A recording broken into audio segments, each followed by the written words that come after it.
My name is Skipp Townsend. Founder of? I'm founder of and CEO of Second Call, community-based organization. When did you start that organization? Me and Kenny Smith, calling Big Monster, we started that in 2006, like March 2006. And what was the reason for this organization? I just wanted to stop the violence between the 20s and 30s. It was simple as that, and with the schoolyard. So I wanted to do that, and Monster was making a sandwich, and I kept saying, man, let's be Unity 4. Because I just, fell in love with Looney and what he was doing because I watched him grow up. Looney from Mansfield, and he was part of the American Unity 1. So I'm like, man, let's call Bo. Let's make it happen. But my thought was we just was going to stop the shooting between the 30s and 20s, schoolyards and 20s. For the dime moves and the lokes, for the 6-4s on spokes, for the OGs that did a dime, came back around on parole, for the homegirls with the scrap game, little homies that gang bang, from Pelican Bay to YA, rearrange your mind frame. Yeah, I know what you've been through, shit you had to go tend to. Your mama gave birth on the turf, I know them killers you kin to. This for the lost generation, broke as hell, man. Lifting weights and I was on swole, they start calling me Big Miz. Original stutter box. East Side 5, who's Pebble on Bishop, Mill City Gangsta Bloods. Kev Mac video, you know, this is for sure. Kev Mac video, open your soul. This is only the beginning.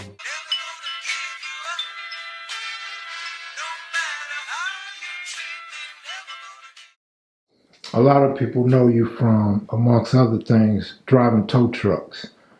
When did you drive tow trucks? I started driving tow trucks in 1989, and I stopped in 2006. And that was your main job, your main hustle? That was my main hustle in 89, but about 93, 94, Rick Rock from 30s from Harlem, he dragged me back into something that illegal I shouldn't have been doing, but we made a lot of money, me, him, Lil Floyd. Imagine that, Right. Skip, tell me a little something about your background, where you grew up at, where you was born. Man, I was born at 1221 East 20th Street, right down the street from where my mother was raised. She grew up on 20th and Naomi. I grew up on 20th between Stanford and Griffith. But she kept moving. My grandmother stayed there, right? They had a front house and a back house, and they needed to make money, so my mother moved out the back house, moved to Compton. We stayed there for a couple of years, moved on 50th and Western, stayed there for about a year and a half, and then eventually we ended up on 66 and Dinker. And that's when everything went wild. From there, moved to 63rd and Crenshaw. Shit, didn't know that I was going to live, living over there. Hanging out in Inglewood at my grandmother's house. I was on Manchester and Crenshaw. I was 80th and Crenshaw. I was everywhere, man. And finally, in 1980, I went to same grandmother. She had different properties. I went to her sister on Washington and Hobart. What years was you on 66 and Dinker? 66 and Dinker was like 73, 74, 75, 76. My little brother was born in 77, so late. He was born like February, so maybe about 4 or 5 months after that, we moved to 63rd and Crenshaw. You know what's coming next. What's that? Did you know Monster Cody? Of course I knew Cody. He was Cody Scott then. He wasn't Monster till later, but yeah, I knew Cody Scott. Did y'all grow up playing together? We never played together. The dude was a different type of person. We was fighting from the time we met, and the cold thing is, I never had a fight with Cody. He had me fight everybody else on the street, but he never once put his hands on me. We never got out. So I take it you was young living over there. About how old was you? 73. My birthday come late, so I was 9 years old in 73 until November. So I'm 9, 10, 11, 12. By the time we moved, I was probably about to turn 13. Did you, at that young age, did you happen to hear about any gangs, any Crips over there at that time?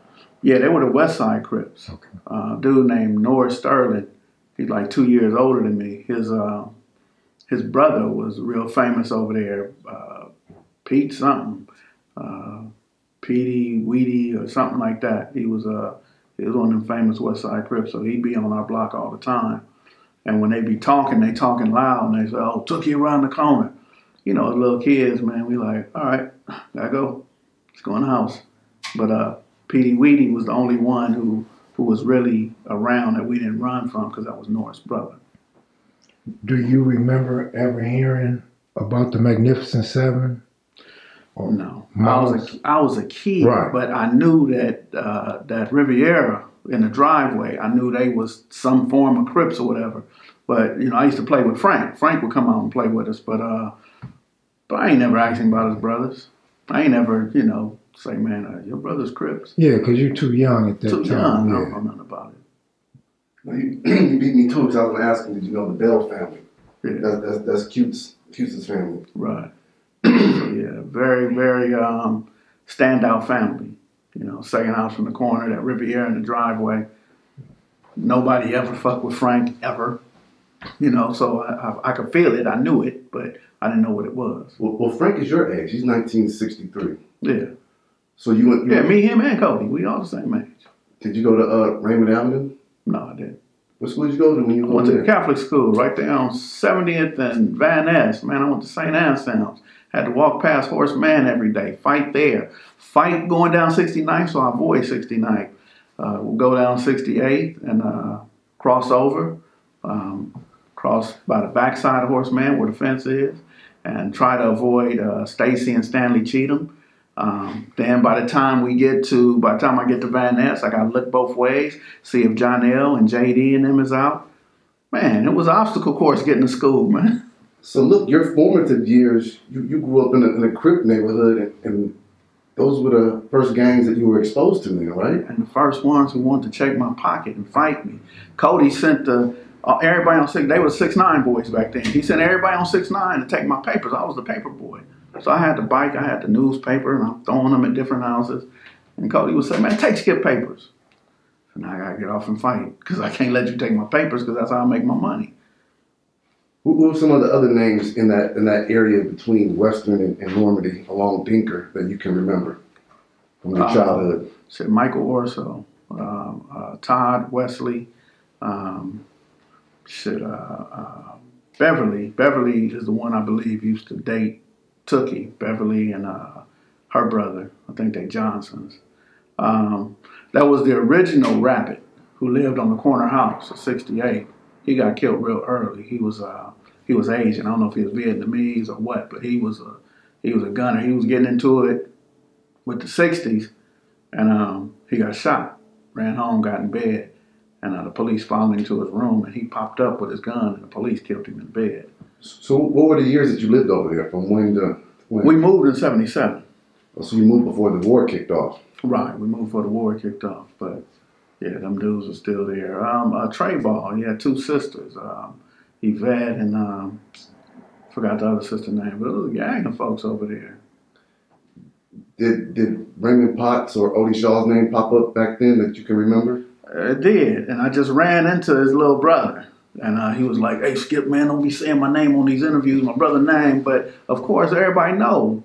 You know, I was too young to know who he really was. But there was Rennis. Rennis was the one who was my age and a terror, you know. We steal bikes, so Rennis would come and steal our bikes, you know, because he know we had different parts. They had a sister, Renee. You know, it was a big family. So after 1977, where'd you go? 77, we moved to 63rd and Crenshaw. I lived right directly across the street from May's restaurant. What was that about? Why did you guys move? My mother found a bigger house. My little brother was there. We had a 2-bedroom. So the house she got on Crenshaw actually had a walk-in closet that she turned into my little brother's room. Had a little, not a playpen, but yeah, like a playpen in there. And, you know, he could sleep in there in the room with her. So it was on the west side or the east side of Crenshaw? It's on the west side of Crenshaw. Same side of the street as the school, but across the street from May's restaurant. 63rd. 6137. It's a bunch of apartments, but there's a house in back of one of them apartments. Okay, so I'm thinking about where the motel's at on 63rd. No, that's between 63rd and Hyde Park. I'm talking about between 63rd and 60th Street. Gotcha. So you move over there, you're still going to the Catholic school? Nah, now by the time I move over there, at first I was going to Sarah. So I just catch the Crenshaw bus to Sarah. I got kicked out of Sarah. Had to finish up at Audubon and then go to Dorsey. That's when all the problems started. That catching that bus northbound down Crenshaw, catching the bus on the corner of 63rd. Well, why Audubon right there? Is that's still Horseman's district right there. Yeah, but I'm not Horseman material, brother. Let me rewind back a little bit. Do you know your family's roots, where your moms and your pops originated from? Yeah, so my mother's family came from Texas, but when they came out here, they went to the Ramona Gardens, and then they went to the East Side 20s. My father's family come from Louisiana, but they originated on 110th and Wilmington, you know, so. Okay. Yeah. And after that, they came to the west side. Well, my father's family didn't. They went to Watts, so they built a Macedonia Church on 114th down the street from the projects, from the Nickerson Gardens, and everything over there. My father used to play. He said he used to play in the field, which is now the Jordan Downs. He was out there before it was before the projects was born. That's crazy. Yeah. Okay, so we're back on Crenshaw going to Audubon. What years are we there? That's 1977. So I got kicked out of Sarah in 1977. So the beginning of 78, I'm at Audubon. So after Audubon, where do we go? Well, let's rewind. At Audubon, what's the landscape at Audubon? The demographics, the teenage structures, the gangs. What's going on at Audubon? It's 1978. So there was no Rollin 40 Crips. But knowing that I'm going home on 63rd and Crenshaw, I had to go to, not Stocker, I had to go to Lamert, catch the bus on Lamert. It's rolling 60s everywhere. They coming from Crenshaw. They looking for watches. There wasn't no cell phones in, so they're looking for watches. They doing pocket checks. So it's the same as what it was going to school, going past Horseman. It's the same. It's just we older now. So what I would do is I would go into the jungles, you know, because it's a fight. So I go into the jungles, walk that way, hang out with the dudes in the jungles, hang on maybe Somerset, Muirfield, one of them, not going on August, not going on Cocoa or Palmwood, but I'm going on one of them easier streets to maintain, wait till the sun go down, till everybody gone, and I'm going home. But you had buddies from Audubon that lived in the jungles, and you just went with them? Yeah. You said there was no 40s back then, so who was roaming the 40 streets? Man, it was rolling 60s. All through there. All through there.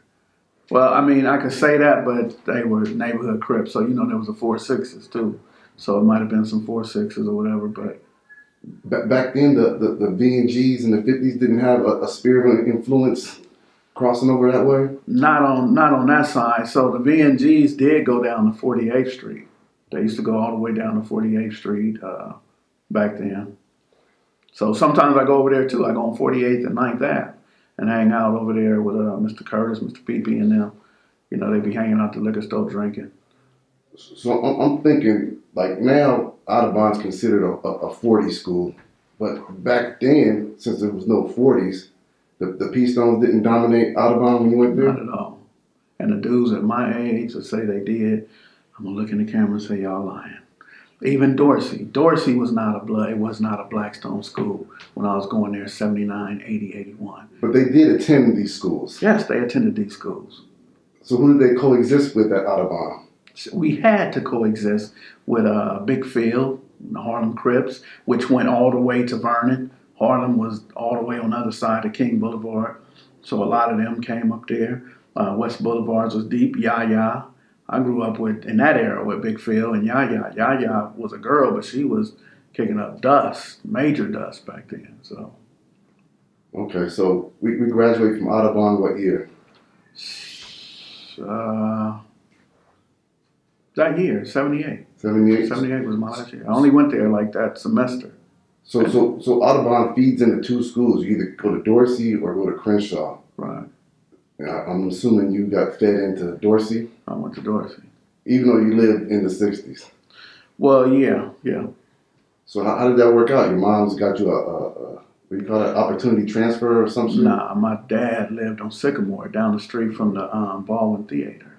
So he lived in the houses. He didn't live in the jungles. He lived in the houses. So you're going to Dorsey. So your whole high school journey, you're at Dorsey, but living in the 60s?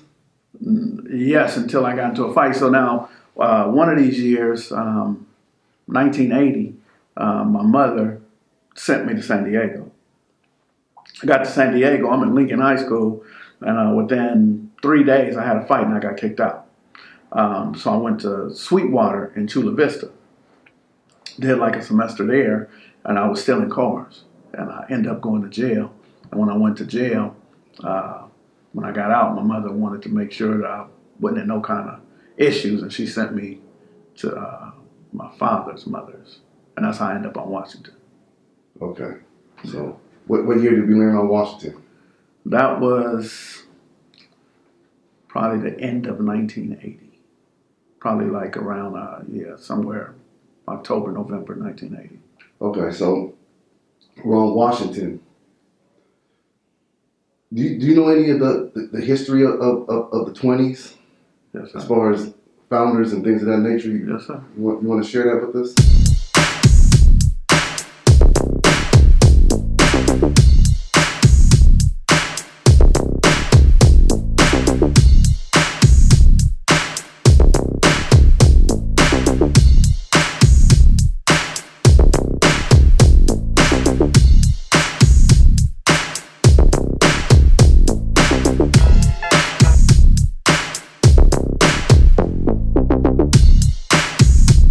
Well, I mean, before there was anything, there was the Hoover family.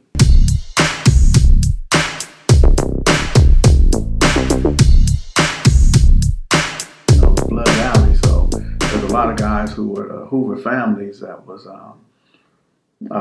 at Hoover Park, you know, like 24th Street, 25th Street, between Vermont and Hoover. So I know a lot of them, but what happened after that, there's a karate family, Karate Reggie, Red, their brother Bobo. There's a whole bunch of them that was really the founders of the 20s. There's another Skipp Pearson. There's Franco. A lot of people think Franco from the jungles because he, you know, lived over there for years.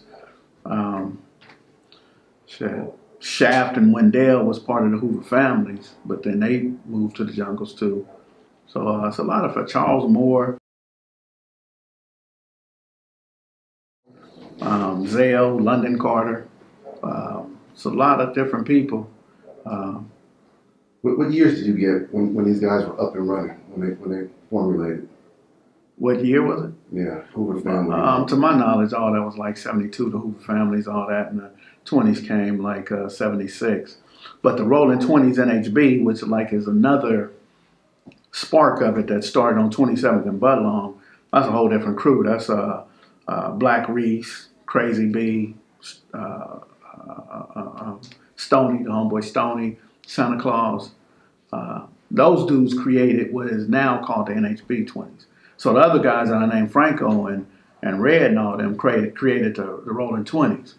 But Crazy B and Santa Claus were on the Budlong side? Well, yeah, because everybody hung out on 27th and Budlong. So a lot of people think 27th Street is where the park is. Right. That was a dirt lot. There was a house there. They actually moved a house. And when they moved the house, it was a dirt lot for a minute. So that's not the birthplace of the 20s, that 27th Street where that park is at? Lauren Miller Park. No, sir, it's not. It's the corner of 27th Street where 27 ends in Budlong. And then it goes around this curve and picks up again. That's where it was birthed. Everybody's hanging on Budlong. All right. I'm going to get back to that. I want to go back to your Dorsey days. So when you check into Dorsey, explain the atmosphere and the environment at Dorsey in 1980. So being at Dorsey in 1980, it was gangs there, but, mostly it was Crip gangs. It was, very few. I could name very few Bloods that came from either different areas or came from out the jungles and went to the school and let everybody know they was a Blood. There was only a handful. So a lot of these dudes my age, I hear some of them saying that they was banging this and that, but they wasn't saying it. You know what I mean? It wasn't like that. It was mostly West Boulevards and Harlem Crips. And Let Loose went there from 60s. Yep, there's a few 60s went there. And I just happened to know him from walking down 68th Street when I lived on 66. So, But Dorsey's in the jungle's front yard, backyard. That's right there. The rodeo lanes was not Blackstone's. So you guys probably don't know, but that first set of apartments that's directly across the street from Dorsey, anybody was in there back in the 70s and 80s. You know, it wasn't all Blackstone's. Now it's Blackstone's, no question. But back in 79, 80, it'd be a mixture of, I knew some 9-0s that lived in there. That's crazy. So obviously the kids from the jungles had to go to Dorsey, and they went to their own school on undercover status. Well, I mean, most of them just didn't bang, man. Remember, the Crips was outnumbering us 10-1, 7-1. So a lot of people just didn't bang. And a lot of people that came from that area would hang together, like not intermingling with other people. See, so if they saw a dice game or something, they ain't getting in it. Those dudes is over there, you know, saying cuz or whatever. So it wasn't, I wasn't going to say that some of them didn't go to the school. You know what I mean? You got to remember my age, though, so I'm 58. So at 58 years old, man, I could tell you it was only dudes that really stood out was people like Shaft and Wendell. People like Johnny Ball, his brother Fats, Big Dino. You know, it's other people. So most of these dudes who say, nah, it wasn't like that, they like 4 or 5 years behind me. You know what I mean? They like 53 now, 52, saying, nah, it wasn't like that. We did what was good. Yeah, y'all can say that. I'm saying when I went there, it wasn't like that. Did it become a Blackstone school? Yes, it did. But when I went there, the main dude at the school, the biggest dude there was Phil, Big Phil from Harlem. That's crazy because you're there in 1980. They say the P-Stone started in like around 69-ish when the Crips started. So that's like an 11-year existence. Right. And in that 11 years, they couldn't solidify their own homeschool? That's crazy. Well, I ain't going to say that. They had Hillcrest Elementary. They got Coliseum. You know, it's just everything in the jungles was Blackstone. So you don't go in the jungles. But you got to understand, when you cross King Boulevard, there was a car wash there. A lot of different people came to the car wash. Where that 7-Eleven is now, that was a car wash. They used to make donuts. I used to go there in the morning. They had a little bakery. I get the donuts in the morning. So it was different people go there. Different pimps, players, and Crips will go there. So you're liable to see anything and anybody. And when they tore it down, I think they tore it down like 87, 88, maybe 86. You know, more blood started going into the rodeo lanes, the apartments back there. Now people getting older and looking for their own apartment. You know, moving out their mom's house, so they moving into the lanes. So it became more and more bloods. What can you tell me about Sherm Alley in the jungles? Homie Mike, his brother, his dad, they made a lot of money, man. They did their thing in there. But it was definitely, don't get caught slipping in there. It was dog eat dog up in there. And, you know, when people started selling, so they sold the water. But a lot of people started selling crack back in the 80s. So it just became a who's who. And if you wasn't from over there, there ain't no slanging, ain't no selling crack over there. So Sherm Alley and the whole crack era, this is after your high school experience? Yeah. Okay. So they still had Sherm Alley back there, but I didn't know much about it. I didn't learn much about Sherm Alley till about 82, 83. Yeah. So you mentioned the different Crip sets that went to Dorsey. You said the Harlems and the West Boulevards. This is 1980-ish. The Gears weren't up and running back then? Yeah, the Gear gang went too, but it was more West Boulevard and 30s. Did the 18th Streets accompany the Gears at Dorsey back then? Wasn't no 18th Streets back then. 18th Streets came to that area, to the Gear area. They went to Alsage and Smiley Drive. That was like 81, 82. So they were just starting. Well, they went into the jungles too, the 18th Streets, you know. It wasn't a problem with 18th Streets. There wasn't no war back then. The war didn't start till 93. So you got to figure in my day and age, shit, I had a friend who was a 18th Street who come off of 7th and Broadway, you know, off another area. He went to Dorsey too, though. When did the tide change at Dorsey where it was solidified, this is a jungle BPS stronghold, Crips are not welcome? So I'm going to tell you my version of when I believe it was, but other people might have a version. So I believe it started changing around 84, 85. dudes from Harlem was coming up to the school. They went to school there, but they came up there to get at certain bloods from the jungles, and they ended up shooting a girl. And when they shot the girl, whatever, and the girl died, it was a big place. So that was about '84. That was big news. That dude was on the run for a lot of years. I think he was on America's Most Wanted. Recently got caught. He didn't get caught recent. He got caught in '98 because I was in jail with him in '98. Yeah, but that's almost a 10-year run from the actual crime, right? Right. Come on, Black Ed. There you go. Right. So around that time, that's when it got solidified. That's crazy. That's kind of Well, I ain't gonna say it's solidified, but at that time, that's when the push came. Like, get everybody up out of here. This is a blood school. So basically, if he was a Crip, he was basically in there for a couple of days and ran out, or he was undercover. Nah, it just more and more blood started coming. So like, okay, y'all Crips, y'all take y'all corner, we take ours. It wasn't no more. It changed from where the Crips were dominant to where now the Bloods is dominant. The reason why I say it's late because it's a similar effect at Crenshaw. The VNGs were either undercover there or they came to Dorsey, right? So if they're coming to Dorsey in 80 and 80 that, running from the Crips at Crenshaw, but then you're running into a quote-unquote overpopulated Crip school at Dorsey. So it don't make sense to me. Well, it stopped being overpopulated with Crips in like the '84 or whatever. So I'm not saying the Crips didn't go. So don't get me wrong, but I'm saying it just became more and more Bloods around '84, and by like '88, it was that's a wrap. It's all Bloods. Handful of Crips in there.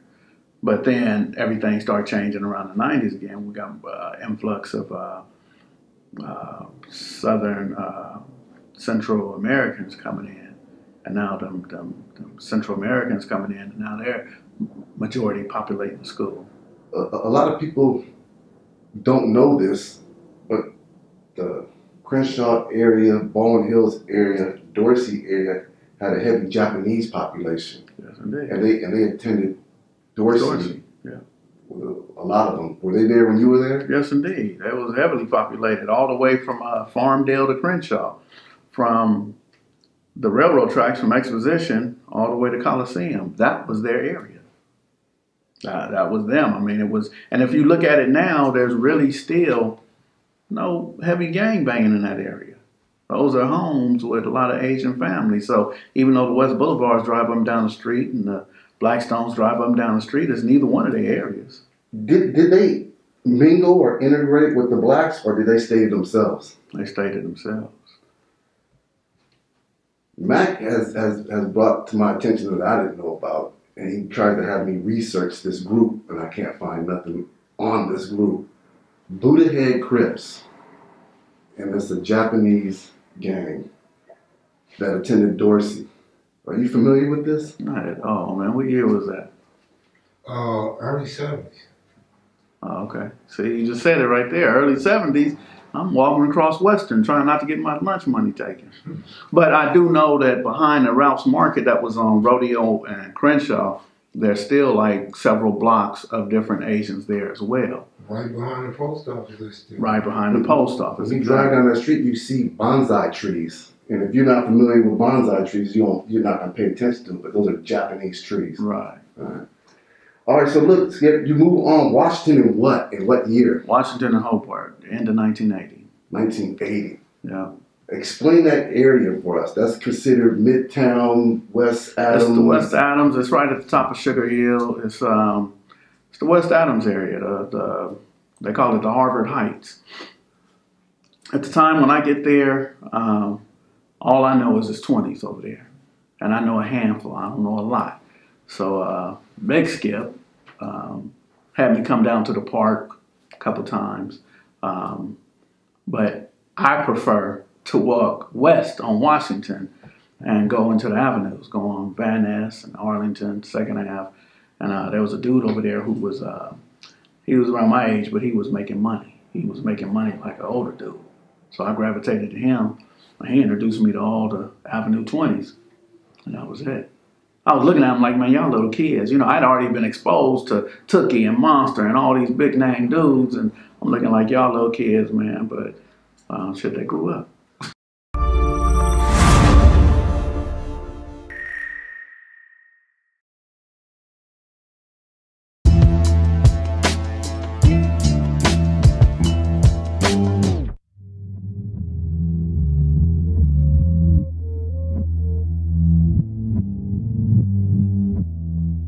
Sitting